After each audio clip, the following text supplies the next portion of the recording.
A paz do Senhor, meus irmãos e amigos do canal EBD em Ação. Aqui estamos para o comentário de mais uma lição bíblica da Escola Dominical, lição da classe dos jovens, e já estamos caminhando para o final deste terceiro trimestre de 2025, cujo tema da lição que estamos tratando nesse trimestre é a liberdade em Cristo, vivendo o verdadeiro evangelho conforme a carta de Paulo aos Gálatas. E uma lição bastante abençoada, frutífera e de muita instrução para o povo de Deus.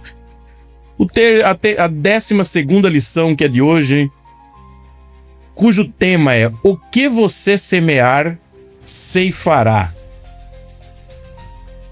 Para comentar essa lição, tenho comigo o presbítero Enoque Neto. A paz do Senhor, ouvintes do canal EBD em Ação, aos que estão assistindo, Deus em Cristo vos abençoe. Também o diácono João Paulo. A paz do Senhor, meus irmãos, é uma satisfação estar juntamente com os irmãos mais uma vez. Diácono Vinícius Gabriel. Pai do Senhor, meus irmãos, é um prazer, uma alegria poder estar com vocês mais uma vez nesta feita para podermos aprender mais um pouquinho daquilo que Deus tem para nós. E prosseguindo, o texto principal desta lição está em Gálatas 6:2, que diz assim: levai as cargas uns dos outros, e assim cumprireis a lei de Cristo. O resumo da lição diz: a espiritualidade também é fruto daquilo que se planta, seja na carne, seja no espírito. Então nós vemos aqui que nós vamos tratar, o apóstolo Paulo está tratando desta parte prática da sua carta, depois de já ter tratado sobre o espírito, da luta entre o espírito e a carne na lição passada. Agora ele vem tratar da semeadura, do que nós podemos semear na carne e semear também no espírito, mostrando que trazendo como exemplo uma semeadura, né? E a colheita que se faz, que o homem se faz aqui na sua plantação. Ele planta uma semente esperando fazer uma colheita. E aí ele usa isso para nos falar daquilo que semeamos na carne e daquilo que semeamos no espírito. Que a vida, né, a espiritualidade, ela segue a mesma lei natural da semeadura. Se semearmos no espírito, vamos colher frutos do espírito para a vida. E se semearmos na carne, Paulo nos mostra que vamos colher o quê? A corrupção. E seguindo nesse prisma, nesse olhar, aqui a corrupção normalmente se fala em pecados. E a Bíblia diz que o salário do pecado, ou seja, a colheita do pecado, vai ser o quê? É a morte.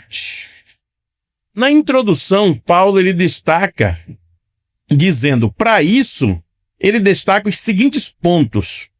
1. Como tratar o irmão que pecou. Como pensar o que é correto sobre nós mesmos para não nos enganarmos. Como ter cuidado com o que plantamos, pois colheremos depois. E é isso que é assim, o ponto crucial aqui é essa colheita.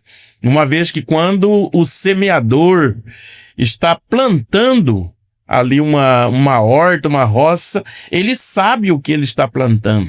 E ele também pode decidir se planta ou não planta, se ele planta uma semente boa ou se ele planta uma semente má. Mas a colheita ele já não pode decidir quantos frutos ele irá colher daquela semeadura. Então é isso que nós devemos estar atentos e ligados enquanto cristãos, semear aquilo que é bom, semear no Espírito, conforme Paulo nos adverte. No primeiro tópico da nossa lição, traz como tratar dos pecados dos irmãos. E o primeiro tópico, a possibilidade de se cometer um pecado. No segundo, ele vai tratar de o que define uma pessoa espiritual. E no terceiro, todos podemos ser tentados. Vamos começar aí com João Paulo, fazer um contexto desse primeiro tópico desta lição e o comentário. Então, meus irmãos, nós já estamos na penúltima lição, estudando de forma progressiva essa carta do apóstolo Paulo. E o capítulo 5, é importante que Paulo fala da vida no Espírito, né? E ele fala que essa vida no Espírito, ela vai produzir efeitos bons para a vida do cristão. E a consumação disso é a salvação eterna. Agora no capítulo 6 ele vai falar de uma questão mais ética do Espírito, ou seja, são princípios e práticas de quem vive no Espírito. Ele vai trazer aqui exemplos, né, de como essa ética deve ser aplicada na vida do cristão salvo. Porque, lembrando aos irmãos, né, como sempre estamos aqui lembrando do contexto dessa carta que Paulo escreve aos Gálatas, é sempre exortando tanto os crentes da Galácia a permanecer em Cristo Jesus, né, porque no capítulo 5 vai falar da liberdade, que Cristo nos libertou, e Paulo também vai falar contra, né, os judaizantes que tentavam tirar os crentes da Galácia para um outro evangelho, um evangelho falso. E nessa perspectiva, Paulo ele vai trazer à tona aqui como se fosse um contraponto. Por quê? Os judaizantes tentaram trazer um evangelho legalista, né? E o legalista, todo legalista, ele é orgulhoso, né? Ele não tem empatia, às vezes não se coloca no lugar do irmão, não tem compaixão, não tem misericórdia. E aqui já no capítulo 6, né, no versículo 1, Paulo ele vai tratar de uma questão, ele vai dizer, né, irmão, se algum homem chegar a ser surpreendido em alguma ofensa, vós que sois espirituais, encaminhai o tal com espírito de mansidão, a partir do versículo. Então Paulo está falando dessa questão da ética no Espírito, os princípios de quem está no Espírito, de quem vive com o Espírito Santo, dominado pelo Espírito Santo, deve praticar. Porque ele está falando de uma realidade de alguns irmãos que às vezes poderia ser surpreendido. O que ele está dizendo? De um irmão podia cair em pecado. O irmão podia pecar contra Deus. Não, ele aqui não está, como o comentarista da lição vai falar muito bem, não é de uma pessoa que está vivendo deliberadamente pecando, vivendo na prática cotidiana do pecado. Nem quem não é crente, né? De um cristão. Isso, é de um cristão que Paulo reconhece aqui que se nós não vigiarmos, nós podemos errar, podemos pecar.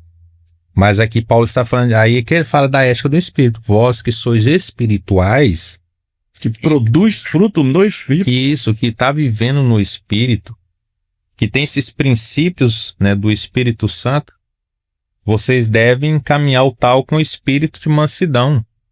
Então Paulo está falando de uma questão de saber tratar aqueles que caiu, né, da fé, decaiu da fé, caiu em pecado.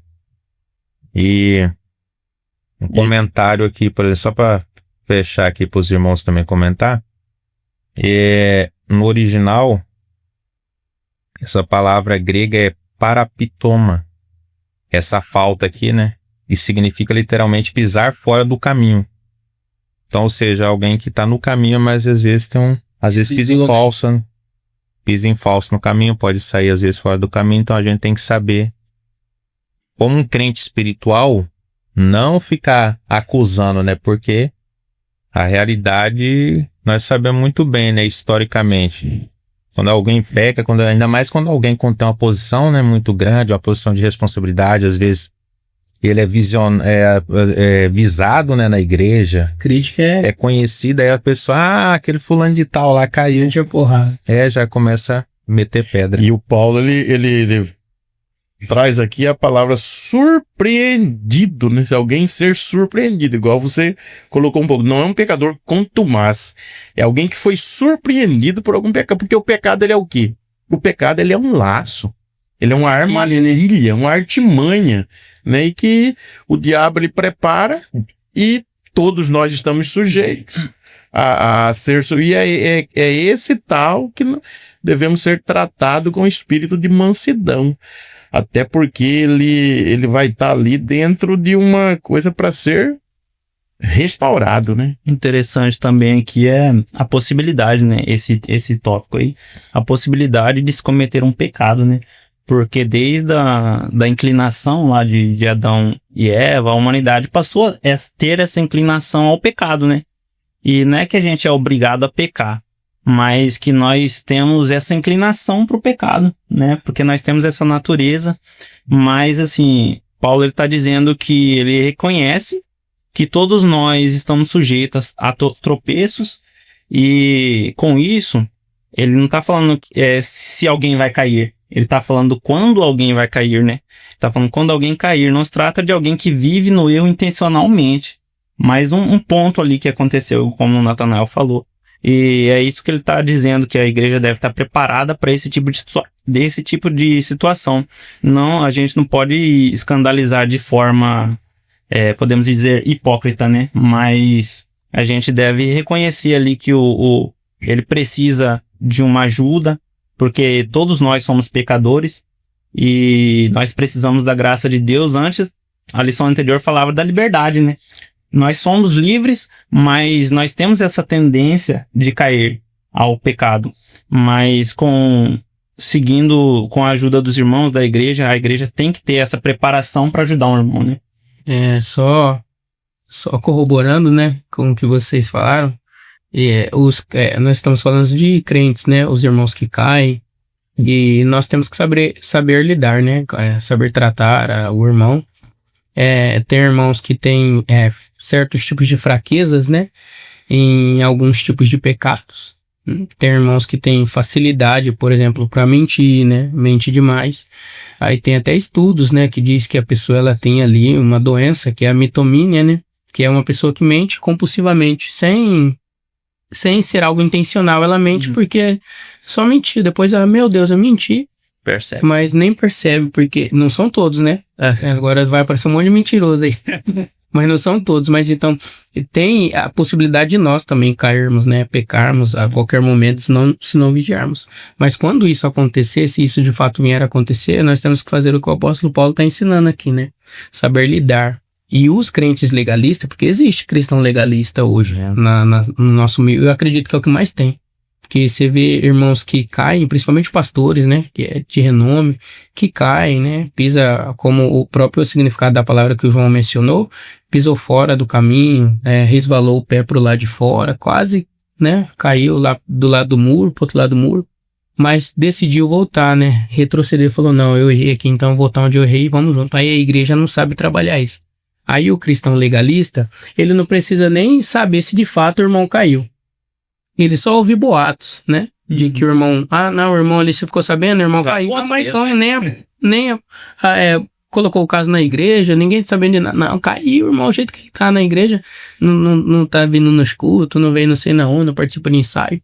Então o cristão legalista, só de ele ouvir certo tipo de boato, ele já vai difamar o irmão, já vai querer macetar o irmão, botar o irmão na parede para fazer com que o irmão que não caiu, caia. Não sabe nem a verdade. E é importante destacar, nós estamos falando dessa questão de cair, nós vamos ver que o apóstolo Paulo, ele começa escrevendo no capítulo 6, versículo 1, né? Ele não vai aqui estar preocupado mais assim com a questão do direcionar essa palavra àqueles que caem em pecado. A quem caiu. Ele está mais preocupado quem vai tratar essas pessoas. Aí ele diz, quem que vai tratar essa pessoa quando alguém cair, hipoteticamente, quando alguém cair? Quem vai tratar, quem deve lidar com essas pessoas que caem, quem que é? Os crentes espirituais. Exatamente. Que tem o fruto da mansidão na vida. Né? E é importante a pessoa que tratar isso, olhar para ele mesmo, né? Como ele fala, né? Olhando para ti mesmo, para que não sejas também tentado. Isso, porque o crente espiritual, ele entende uma realidade... ele entende uma realidade espiritual, porque ele anda no espírito. Então ele entende uma realidade não somente no aspecto físico, mas na realidade espiritual, dentro de uma perspectiva de Deus, né? Ele busca chega para ajudar alguém, ele vai entender uma lógica espiritual, vai querer aplicar essa fala no aspecto espiritual para ajudar a pessoa. Igual eu vou ajudar alguém, eu vou querer usar uns métodos. Não, eu sou assim. Não, você vai ter que usar o que é a Bíblia. E até nós vamos ver o comentarista falando sobre que existe quedas que às vezes o erro, né, pecado, que requer uma repreensão, que requer uma disciplina. Então, cada caso é um caso. Mas o apóstolo Paulo é muito interessante que ele não vai buscar o caído. Quando vocês caírem, tenha tal comportamento. Paulo, ele ultrapassa essa ponte, ele já vai tratar quem deve tratar daqueles que caíram. Ele está preocupado em restaurar com a restauração.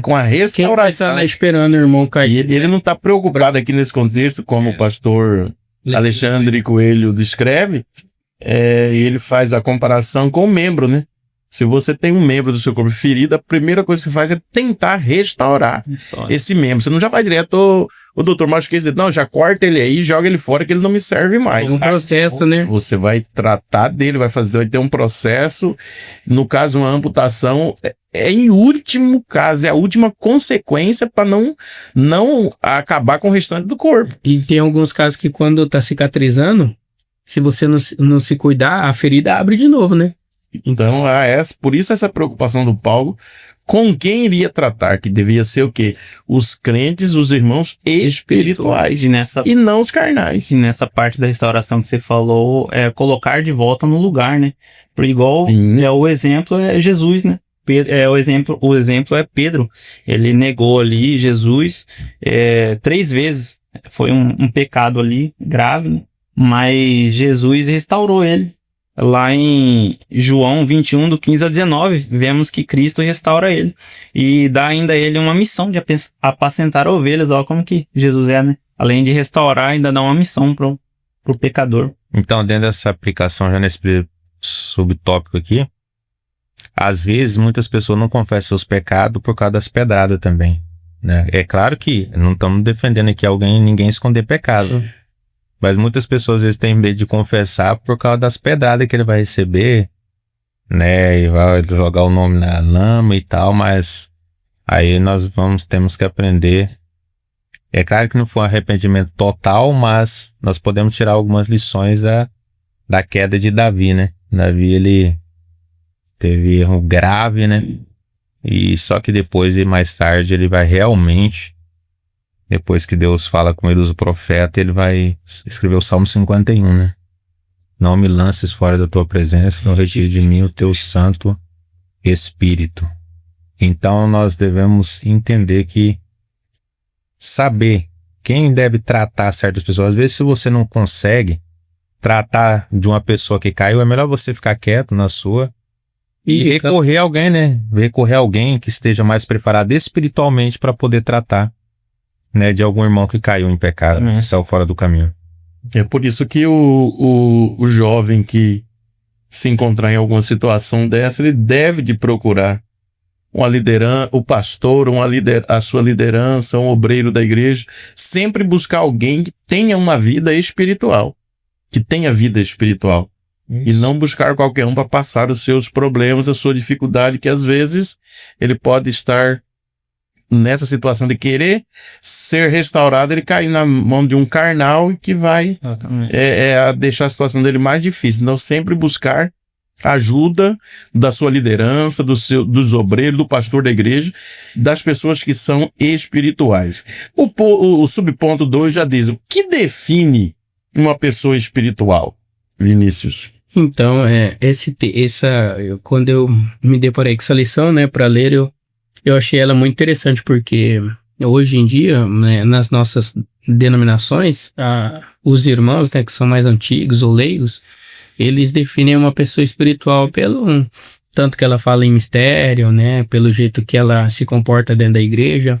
Mas só que o autor da lição, ele vai falar que Deus não mede a espiritualidade de uma pessoa de acordo com aquilo que ela aparenta ser. Porque na igreja ser crente, demonstrar ser religioso é muito fácil, né?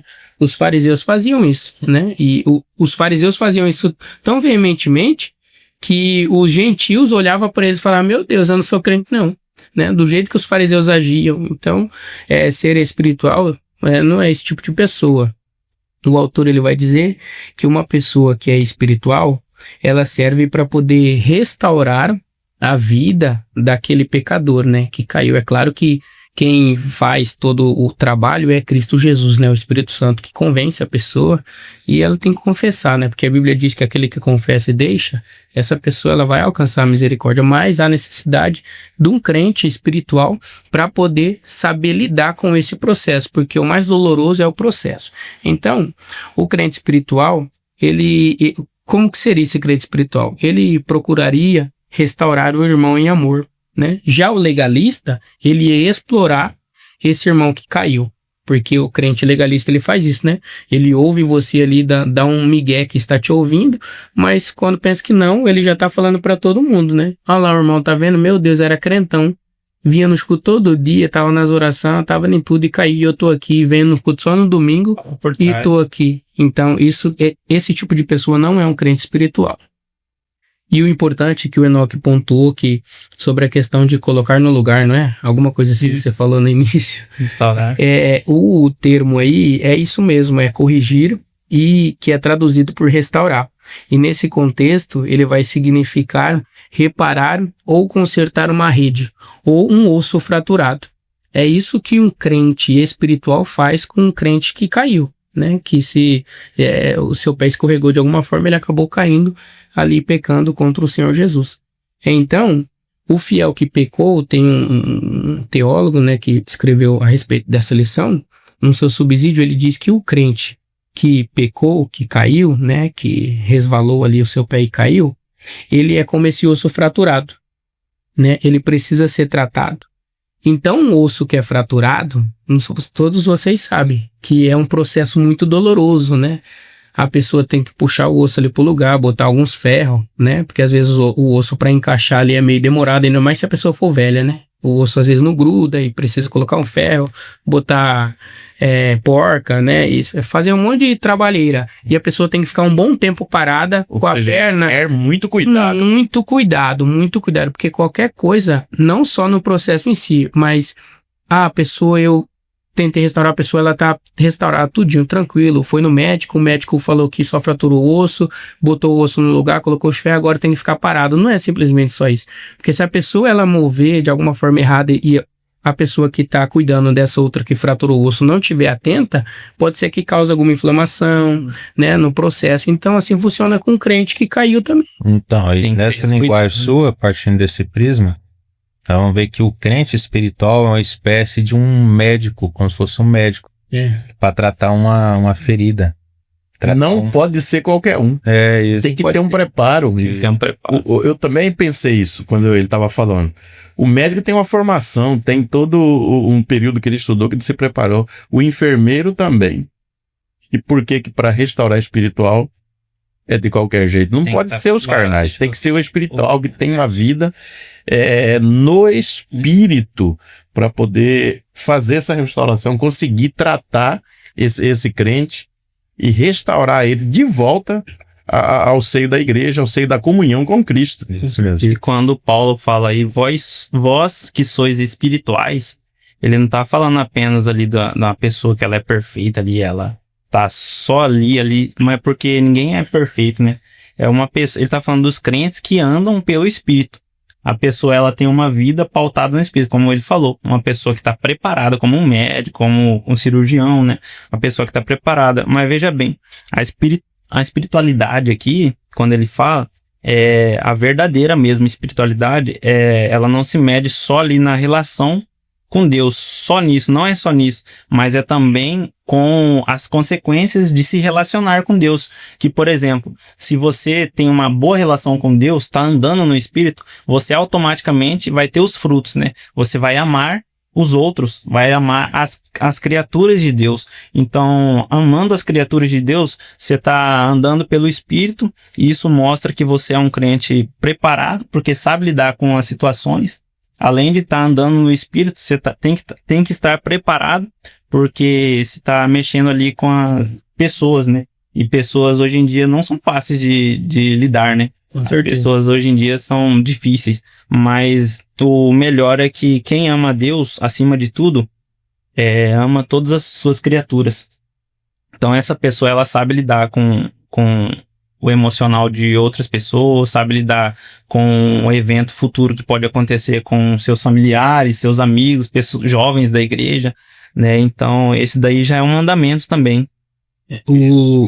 Para finalizar esse ponto, não sei se o João tem alguma outra colocação, mas tem um autor que ele diz que ninguém está livre de cair. Nós já fizemos aqui várias vezes, eu particularmente eu costumo falar isso, que as pessoas olham para nós e medem a nossa espiritualidade. Meu Deus, segura, é impossível ele cair em algum dia, né? Olha o ambiente que ele está, rodeado de pastores e tal. Mas não, a tendência a cair é maior ainda, né? Então, a Bíblia diz em 1 Coríntios capítulo 10, versos 12, e, né, o apóstolo Paulo dizendo que aquele, pois, que pensa estar em pé, cuide-se para que não caia. Então o apóstolo Paulo está falando para crentes, né? Tinham alguns crentes ali dentro da igreja de Corinto que estavam pecando deliberadamente, mas tinha os remanescentes também.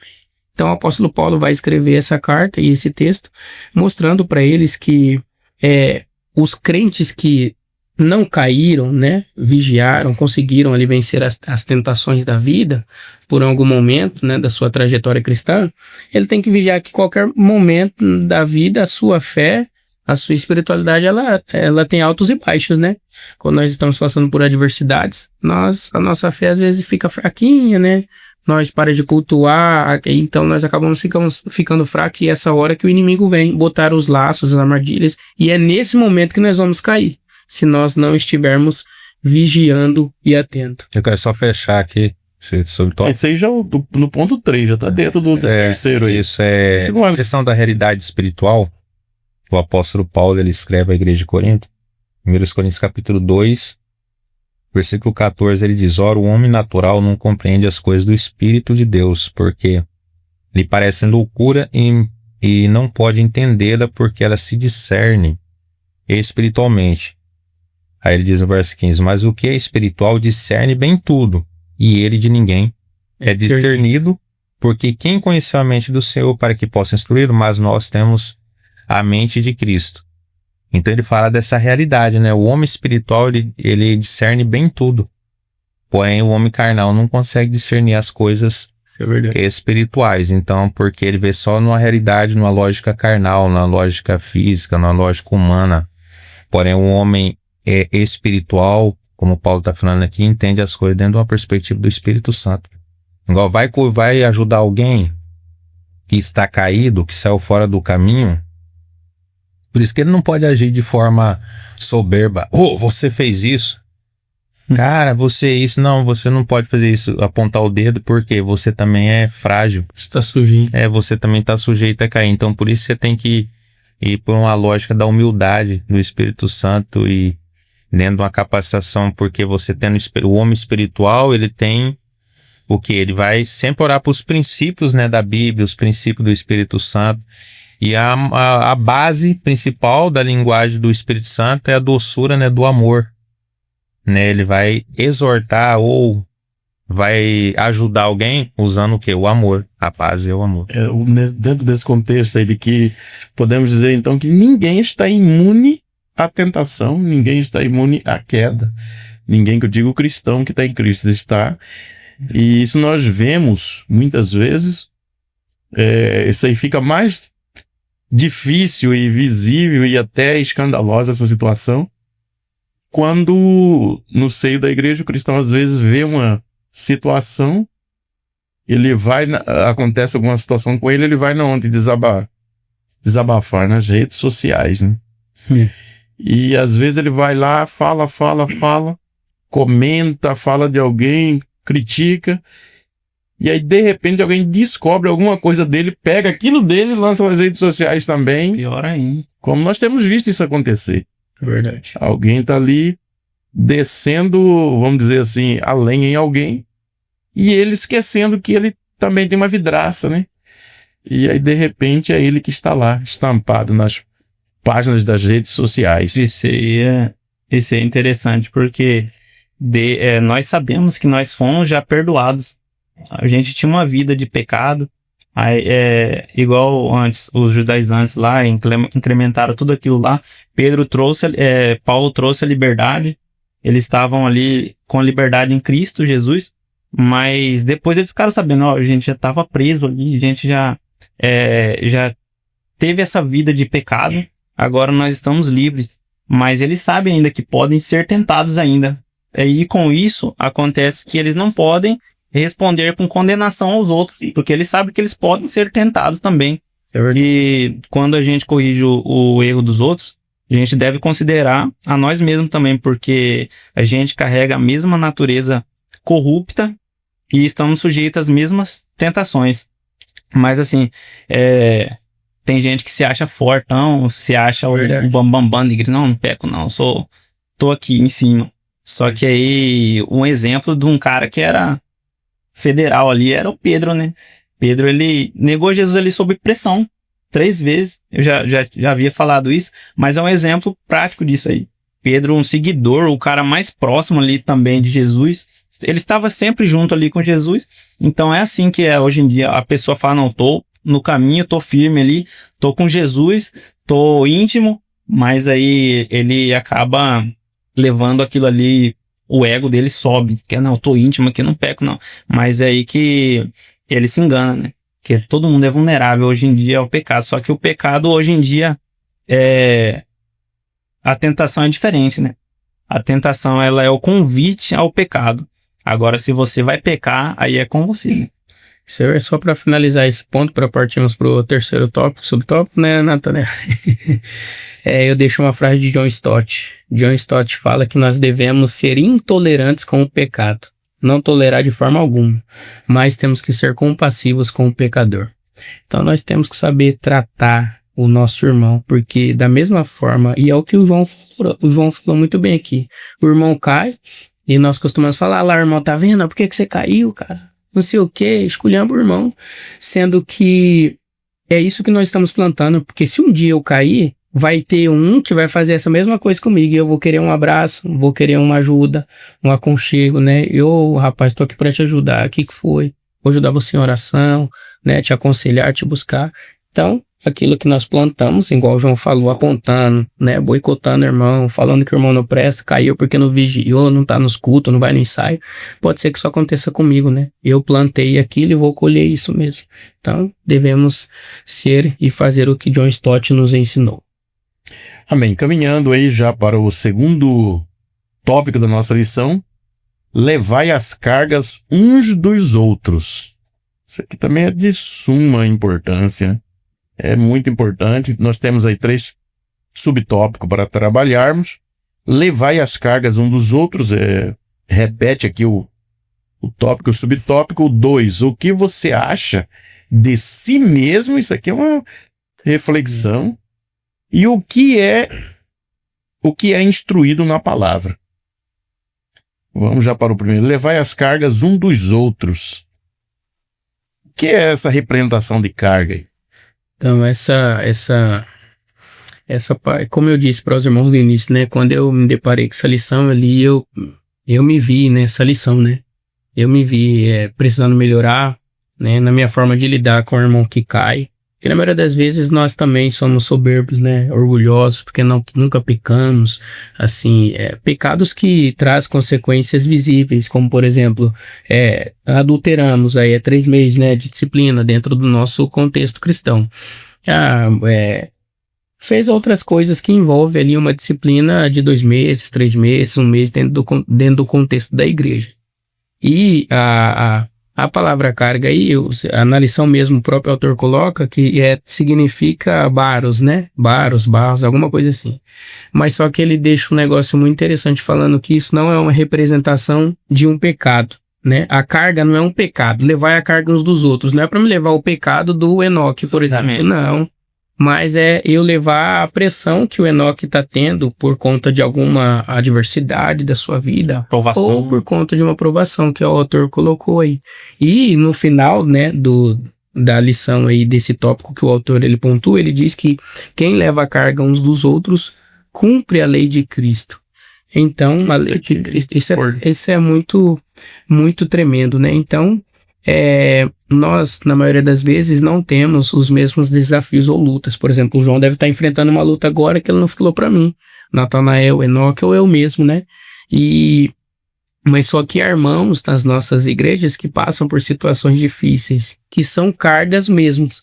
E é por isso que Jesus fala que o fardo dele, a carga dele é leve, né?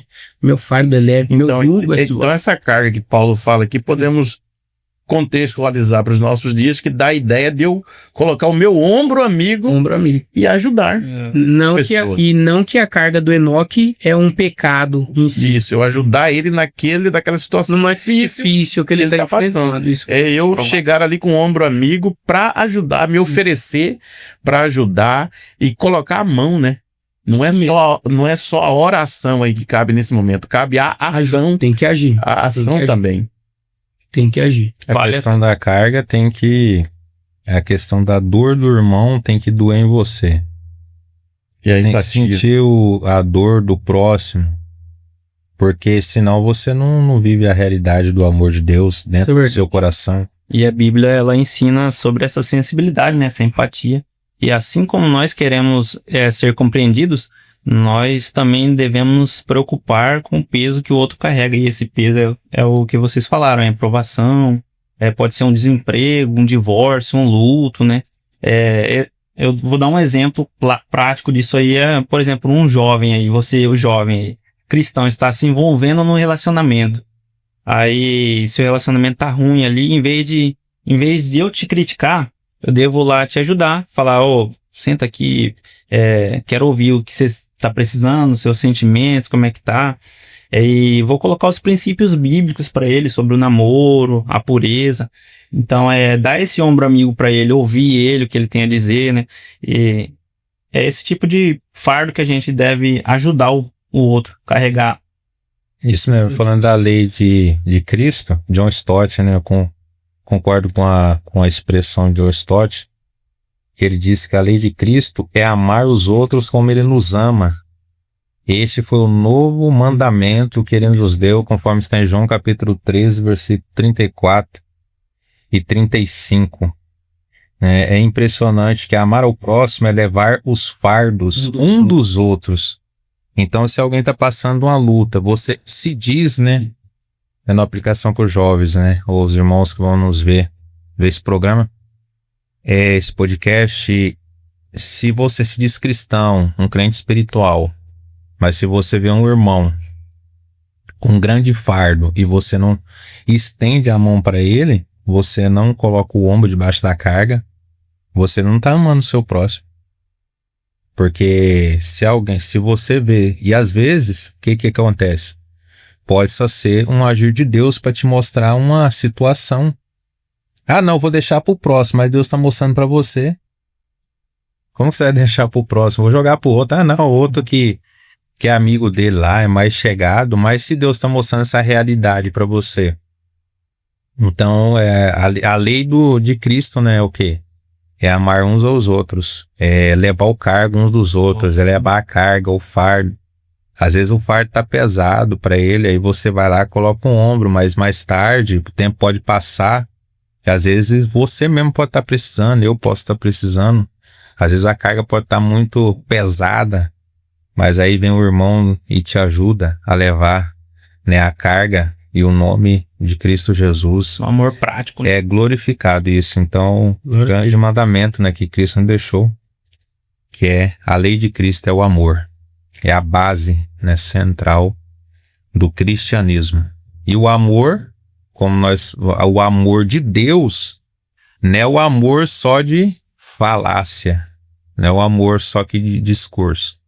O próprio Deus nos ensina essa realidade em João capítulo 3, verso 16. Texto áureo da Bíblia, né? Diz que Deus amou o mundo de tal maneira que deu o seu Filho. Então, ou seja, ele amou. Mas por que ele amou? Porque ele deu. Ele doou o seu único Filho. Então, o amor é prática. O amor é ação. É verdade. Então, tem que agir, tem que ajudar. Tem que colocar o ombro debaixo da carga dos nossos irmãos, porque todos nós estamos só num trajeto, numa caminhada só. O caminho é apertado, né? O caminho é estreito, não é fácil, tem luta, tem tribulação, mas devemos, né, ajudar, né, uns aos outros. Segundo o subtópico, o que você acha de si mesmo? É notório que temos todos nós uma imagem do que somos. É possível que vejamos a nós mesmos de uma forma e Deus nos veja de outra. Terrível, né, isso. O Enoque falou no início que tem muitos crentes que são egoístas, arrogantes, o orgulho é lá em cima, e eu lembrei de um texto no Antigo Testamento, salvo engano, que o orgulho, a soberba, ela precede a ruína, né? A queda. Precede a queda. Então, isso acontece com nós também, né? Que somos crentes fiéis ao Senhor, e quando vejamos o nosso irmão caindo ali, errando, né? Pecando em algum momento da sua vida, nós acabamos negligenciando a ajuda, e por arrogância, né? Que é o que o autor pontua aí, nós olhamos e falamos, não, eu nunca faria isso, não. Isso nunca aconteceria comigo. Porque eu oro todo dia, eu jejum, eu leio a Bíblia, eu faço culto doméstico. E não é isso que acontece, né? Porque o autor da lição, ele vai pontuar muito bem, dizendo que nós temos que ter cuidado. Pois não raro acreditamos que somos mais do que realmente somos. Nós achamos que somos aquele tipo de crentão. E quando a tentação chega, quando caímos, depois nós olhamos assim e falamos, poxa vida, eu achei que eu era tudo isso mesmo, mas eu não sou, não. Então o orgulho, ele precede essa queda aí, por achar que o meu irmão, eu sou melhor do que o meu irmão que caiu. Eu achei muito interessante, importante, assim, impactante uma frase de Hernán Dias Lopes, ele diz assim, que um autoexame falso leva ao autoengano. Terrível. Né? Você tá fazendo um autoexame de você próprio, né? Fazendo um exame de si próprio. Mas é falso. Vai levar você ao engano. O próprio apóstolo, né? Só pra colaborar rapidão. O próprio apóstolo tá chamando a atenção ali deles, porque ele tá falando sobre essa auto-percepção distorcida, que é quando muitas vezes a porta de entrada ali é da arrogância. E a gente vê isso hoje em dia nas igrejas, né? Que a pessoa ali, ela se sente superior, arrogante, se sente o maioral ali. Só que é aí que ele tá caindo, né? E ele tá servindo um ministério, tá em algum cargo alto. Só que isso daí demonstra que ele não tá tendo humildade, né? As pessoas hoje em dia têm que ter humildade, tem que ser servo hoje em dia, tem que servir as pessoas, porque isso aí mostra também um amor verdadeiro. Agora a pessoa ela deve pensar assim, será que Deus está me enxergando do jeito que eu tô?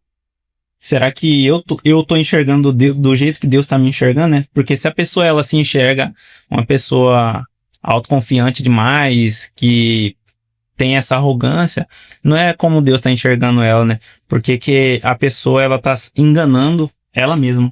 Então, enquanto ela não deveria estar se achando ser alguma coisa, ela deveria estar mais preocupada em saber o que Deus acha de nós, né? Como Deus está nos vendo diante dele, né? Vamos ver essa realidade aí, se citar uma passagem bíblica, mas não deixa de falar de Dona Butri, diz que o verbo enganar, que não ocorre em nenhum outro lugar do Novo Testamento, significa iludir a própria mente. Então o apóstolo Paulo dá a entender que quando o crente está dizendo que ele é alguma coisa, ele estava enchendo a sua mente de fantasia. E nós vamos ver isso que aconteceu, a realidade lá, um exemplo bíblico da mulher, né, que foi pega no ato de adultério, e aqueles homens, né, os homens foram para apedrejar elas, foram irar, porque ele se achava superior àquela mulher. Isso é verdade. Aí eles foram lá, todo mundo, vamos apedrejar. Aí Jesus pegou, abaixou, começou a escrever na terra. Ele disse, quem não tem pecado, atire a primeira pedra. Aí Jesus, o que Jesus fez? Ele despertou, ele tirou essa fantasia que estava na cabeça deles, que eles estavam enchendo a cabeça deles pensando que era autossuficiente, era superior àquela mulher. Não era nada. E era mais pecador que era, porque eles eram hipócritas, né? Aí Jesus falou, quem não tem pecado, atire a primeira pedra. Aí o que aconteceu? Jesus escrevendo, foi saindo um por um, e ficou a mulher, e Jesus disse, né, não apedrejou, Nem eu. te puniu, nem eu vou te punir, mas vai não peques mais. Verdade. Então, essa é a realidade, no mesmo exemplo. Ô, Nathaniel, só queria destacar algo para fechar esse ponto. Essa lição é muito interessante. Nós vamos falando aqui até meia-noite, né? Se deixar. Só para fechar esse ponto aí dessa lição, é que, por exemplo, alguns leitores da Bíblia podem achar que nós estamos falando algumas contradições. Porque, por exemplo, o apóstolo fala que nós temos que levar, cada um tem que levar o seu próprio fardo. Mas aí no versículo 2 ele fala que nós temos que levar a carga uns dos outros. Aí tem um autor que ele vai falar que não há contradição nenhuma nisso. E que as palavras gregas utilizadas ali são diferentes. Para fardo e para carga. A palavra grega para carga é baros, que nós falamos no início, que significa uma carga muito pesada ou um peso esmagador. Já a palavra grega para fardo, que é Gálatas capítulo 6:5, é portion, que é um termo comum para isso que o João falou, um pacote, uma mochila que o soldado carrega. Então, John Stott ele vai dizer que devemos carregar os fardos, que são pesados demais para uma pessoa carregar sozinha. Mas há, porém, um outro fardo que nós não podemos partilhar, que é as nossas próprias cargas, né, as nossas próprias concupiscências. Então, há essa distinção aí dentro desse texto e que não há contradição nenhuma. E é importante também, né? É importante. São duas palavras que parecem sinônimas, mas só que há distinção delas dentro do contexto específico. Fala da responsabilidade individual também. Com certeza. Porque se naquele dia você vai ser pesado. Pelo que você fez ou deixou. Você vai ajudar o irmão a levar a carga, mas a carga é dele. Então, cada um tem sua carga. E a palavra de Deus diz, nós somos livres em Cristo. Não somos livres para pecar. Para viver uma vida de libertinagem. É por isso que Jesus, quando ele convida os que estão cansados, sobrecarregados, oprimidos, de carregar um fardo pesado, aí ele convida a vir para ele, mas ele ali diz que você não vai ficar sem fardo. Vai te aliviar, né? E não, você vai continuar. Mas ele diz, porque o meu fardo é leve. E o meu jugo. Suave. Então você continua tendo fardo. E continua tendo jugo. Toma sua cruz. Só que é diferente do mundo do pecado. Do Jesus é suave e leve. Vamos partindo, porque a hora não nos espera. O terceiro. O que é instruído na palavra? Só uma rápida introdução disso aí para nós entrarmos no terceiro tópico. Então, esse é um ponto que vamos tentar sintetizar, né? Porque... Não dá. Essa lição é profunda, né? Tudo. Porque tá falando da questão da realidade de uma pessoa, né? Que ela tem a capacidade, ter o dom, né? E nem a pessoa não pode... Só se ele tiver só o dom, não vai ter efeito, né? Também. Ele precisa... Tem uma vida de dedicação. Dedicação, né? A busca do ensino, né? Tem um gabarito, tem um arcabouço. Busca conhecimento, a instrução. Para trazer instrução. E essa é a realidade que você estava falando para os crentes da Galácia, né? Que aqueles que fosse instruir, que eles deveriam retribuir, dando todos os seus bens, né? Partilhando os bens. As coisas valorosas deveria ter retribuição. Então aqui só queria sintetizar que a questão da instrução, o mestre, a igreja, né? Deveria valorizar, né? Os mestres, né? Aqueles que ensinam, aqueles que são doutores, tem a chamada. Nós vamos ver que, biblicamente, o pastor, né, que ele também é responsável por ensinar, ele é digno, né, do duplo honorário. E eu acho que é o primeiro, né, que está dentro disso aí, é o pastor, né? Isso, ele deve... responsável por trazer instrução para toda a igreja ali. Mas existe uma realidade que muitas vezes não toca nesse assunto. Por exemplo, quando é um pregador famoso, o nome está no cartaz e tal, as pessoas valorizam. Porém, o mestre, às vezes aquele que está ensinando o caminho do céu, instruindo as pessoas, ele não é valorizado pela igreja. Quando chega lá, às vezes, em determinada igreja, é um pregador conhecidíssimo, aí ele vai, chega lá, aí tira 5, tira 10, toma. Mas se é, às vezes, um mestre que estuda, que gasta tempo, e chega lá e traz aquele ensino, aí às vezes a igreja não valoriza, né? Isso é verdade. E você vê aí que o apóstolo Paulo, ele não tá falando só de contribuição financeira, né? Ele tá falando desse gesto de reconhecimento e generosidade com a pessoa. Sim. Porque ensinar hoje em dia não é fácil. A pessoa, ela requer tempo, ela requer muitos estudos, ela requer uma vida de oração, de reflexão na palavra de Deus, né? Porque não é só ler ali de helicóptero, você tem que meditar. Na minha palavra, medita de dia. Às vezes dá um gasto financeiro, né? Aí tem que investir para ter o conhecimento hoje, tem que ter investimento. Exatamente. E o fruto disso aí só vai produzir o fruto ali quando a pessoa, que é o mestre, ensina e o aluno, ele valoriza, né? Assim como Paulo ensinou para Timóteo.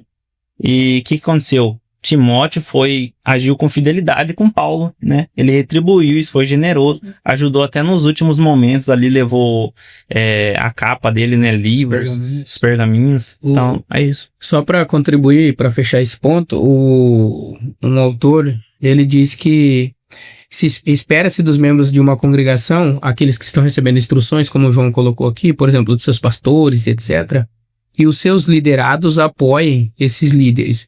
E o verbo grego aí para poder compartilhar ou partilhar, algo do tipo, é koinoneito, que é usado frequentemente pelo apóstolo Paulo para tratar especificamente de partilha financeira, né? É por isso que o apóstolo Paulo, mais para frente, algumas igrejas, ele vai falar, eu poderia cobrar. Coríntios. Eu poderia ter cobrado de você. O João citou aqui o digno é o mestre, o Senhor, quem ensina, quem instrui, o do seu salário. Mas eu não vou fazer isso, eu não vou cobrar. Então, aos liderados ou quem está sendo instruído, ele tem por obrigação ajudar quem está instruindo, né, o seu mestre. Mas só que, por outro lado, né, João, hoje no nosso meio, tem muitos que não merecem ser ajudados porque não instrui na verdade, né? E a igreja, quando ela reconhece isso, ela não ajuda a pessoa. A pessoa fica na miserabilidade porque a igreja está vendo que não está crescendo em nada. Meus queridos irmãos, vamos correndo. Vamos correndo. Terceiro tópico, colhendo o que se planta. No primeiro subtópico, Deus não se deixa escarnecer, plantando e colhendo, e carne e espírito como campos de semeadura. Glória a Deus. Apontamos aqui no início, né? Vamos correr aí. Apoia ainda mais esse tempo. 10 minutos aí para fechar isso. Apontamos no início sobre a questão de cuidado, né? Cuidar do nosso irmão que caiu, da pessoa que pecou e etc.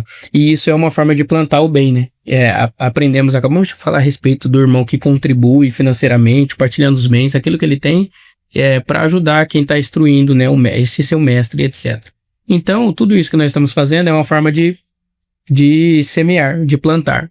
E nós colheremos, pode ser que não seja da mesma pessoa que nós estamos plantando, mas nós vamos colher aquilo que nós plantamos. Então, se nós plantar 100, nós vamos colher 100 vezes. Se nós plantar 50, vamos colher 50 vezes. Então, você vai colher aquilo que você plantar. E o autor da lição, ele fala que o apóstolo Paulo, né, ele diz que Deus não vai se deixar de escarnecer para a igreja. Mas isso foi necessário o apóstolo Paulo ter dito, né? Porque em nossos dias, alguns apresentam Jesus Cristo como uma pessoa uma divindade, né? Que brinca com as coisas, que é boazinha, né? E que as pessoas não veem problema nenhum nesse Deus, né, na pregação feita, direcionada ou sendo cristocêntrica. Mas só que o texto de Gálatas capítulo 6, 7 vai falar que não se enganem, de Deus não se zomba, pois aquilo que a pessoa semear, isso também colherá. Então Paulo, ele vai exortar em primeiro lugar a igreja, né? Aquele que está sendo instruído na palavra, faça participante de todas as coisas boas aquele que o instrui. Ou seja, há um chamado para que os discípulos sustentem materialmente e com gratidão aqueles que dedicam a vida ao ensino do evangelho. Logo em seguida, ele reforça a seriedade desse princípio com advertência. Não se enganem. Depois de ele falar isso, que é para as pessoas ajudar o seu mestre, ele fala, não se engane. De Deus vocês não zombam. Pois aquilo que vocês estão semeando no versículo anterior, aquilo que vocês estão fazendo aí para os seus mestres, você vai colher. Então, a ligação é clara. Ou seja, se você está realmente contribuindo, ajudando, sendo generoso, isso aí você vai colher. Agora, se não, você vai colher também o que você está semeando, né? Porque a colheita, ela é uma ação humana. Exatamente. É uma ação humana que você vai plantar o quê? É uma ação humana, os seus hábitos, as suas ações. Ou seja, se você estiver plantando no espírito, Você vai colher coisas espirituais, Essa lei da semeadura, ela é opcional, né? Você pode escolher plantar, só que, igual o Vinícius falou, a colheita, ela é obrigatória. O fruto vai vir, né? E interessante nessa passagem do Deus não se deixa escarnecer, muitas pessoas vê Deus como uma reserva ali de milagres, né? Fala, eu vou fazer isso, aquilo, só que a Bíblia apresenta um quadro de Deus muito equilibrado. Deus, ele é misericordioso, mas ele é justo. Deus, ele é amoroso, mas também ele é santo. E o exemplo disso aí é alguém que pede para Deus resolver seus problemas todo dia. Só que ele continua naquela prática do pecado, agindo de forma irresponsável. Só que eu preciso te lembrar que suas escolhas, elas têm consequências, né? Com certeza. Então, a gente vê a questão da colheita. Nós vamos ver que há 2 tipos de semeadura e 2 tipos de colheita. O primeiro tipo de semeadura é na carne. E a outro tipo de semeadura é no espírito. Agora, a colheita também, se você for plantar na carne, vai colher corrupção. Agora, se planta no espírito, você vai plantar... Colher vida. Colher vida eterna. Então, existe 2 realidades, né? 2 tipos de semeadura e 2 tipos de colheita. Então, é opcional. Como a Enoque disse, você vai escolher, né, qual lugar você vai plantar e não tem como correr, né, da semeadura. Você escolhe o que é a semente que planta. Com certeza. Então, depois não tem como correr da semeadura, né, da colheita. Você vai ter que colher aquilo que você plantou. Não tem como você plantar um abacaxi e colher abacate. Né? Então, então tem consequências. Você plantou coisa boa, vai colher coisa boa. Plantou coisas ruins, vai colher coisas... Essa é uma luta diária, né? É uma realidade. E é isso que Paulo queria deixar bem claro para os Gálatas, que aquilo ali era um viver diário, uma luta diária, era o viver cotidiano, que precisava ser levado a sério. Esses 2 campos aí, onde a pessoa pode semear carne e espírito, só há essas 2 realidades nesse sentido. E a colheita é certa. E precisamos ver aonde nós estamos semeando. O João falou aí do texto bíblico, Gálatas 6:8, quem semeia para a sua própria carne, da carne colherá corrupção. Um autor, William Hendricks, ele diz que o termo corrupção aí significa algo que se degenera com o tempo. Aí o autor que abordou alguns assuntos a respeito dessa lição, dessa temática, ele diz que é como se você tivesse um alimento e com o tempo esse alimento que era benéfico, ele ficou podre, se apodreceu com a passagem do tempo. Em vez de ele, a pessoa abrir e comer e etc., para não perder esse alimento, ele foi se deteriorando, né, com o tempo. E é isso que acontece com quem planta na carne, né? Ele colhe a corrupção, que é isso, essa degradação, né? A pessoa, ela vai se degradando, regressando, até chegar no seu ápice final. O ápice da corrupção é a morte, e é a morte eterna. Para fechar, Daniel capítulo 12, né, versículo 2, naquele dia, os que plantar na carne vão ressuscitar para a vergonha eterna. E os que plantar no espírito vão ressuscitar para a vida eterna. Para finalizar também minha fala aqui, já finalizando já.